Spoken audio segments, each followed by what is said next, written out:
আর কি জানেন কাঁচা কলার খোসা দিয়েও অনেক মজার ভর্তা তৈরি করা যায়। তো এজন্য কাঁচা কলার খোসাকে একটু ফ্রেশ হতে হবে। তেমন একটা দাগ টাগ থাকলে সেই খোসা দিয়ে যদি ভর্তা করা হয় তাহলে আবার খেতে ভালো লাগে না। একটু হালকা কচি টাইপের কলা প্লাস একদমই ফ্রেশ খোসা, সেগুলোকে আমি ভালো করে ধুয়ে লবণ আর হলুদ দিয়ে সেদ্ধ করে নিয়েছি। আপনারা চাইলে খোসাটাকে একদম কুচি কুচি করে কেটে তারপর সেদ্ধ করতে পারেন, তবে আমার খোসাটা একদমই কচি ছিল, এজন্য আমি এইভাবে আস্তটাই আর কি করেছি। এরপরে আমি কয়েকটা চিংড়ি মাছ লবণ আর হলুদ দিয়ে তেলের মধ্যে ভেজে নিয়েছি, তারপরে সাথে পেঁয়াজ কাঁচামরিচ ভেজে নিয়েছি, আর সেই সেদ্ধ করা কলার খোসাটাকেও তেলের উপর ভেজে নিয়েছি। আপনারা চাইলে এখানে চিংড়ি মাছের বদলে যে কোনো ধরনের মাছ অ্যাড করতে পারেন। তারপর আমি সব কিছুকে জাস্ট একসাথে ব্লেন্ডারে ব্লেন্ড করে নিয়েছি।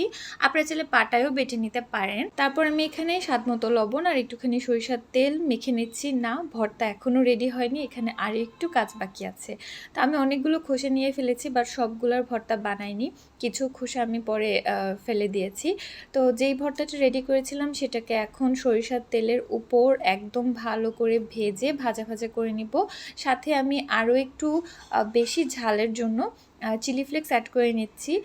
ভর্তার মধ্যে শুকনো ঝাল আমার কাছে খুবই ভালো লাগে। তারপর এটাকে কন্টিনিউয়াসলি নাড়াচাড়া করে একদম ভাজা ভাজা করে নিচ্ছি। 5 থেকে 6 মিনিটের মতো এইভাবে একটু ভেজে নিলে ভর্তাটা রেডি হয়ে যাবে। তারপরে গরম গরম ভাতের সাথে ভর্তাটা সার্ভ করবেন, খুবই মজা। একবার হলেও এভাবে ভর্তাটা বানিয়ে খাবেন। আই হোপ আপনারা সবাই অনেক পছন্দ করবেন। কাঁচা কলার খোসার ভর্তাও যে এত মজা সেটা আপনারা না খেলে বুঝবেন না।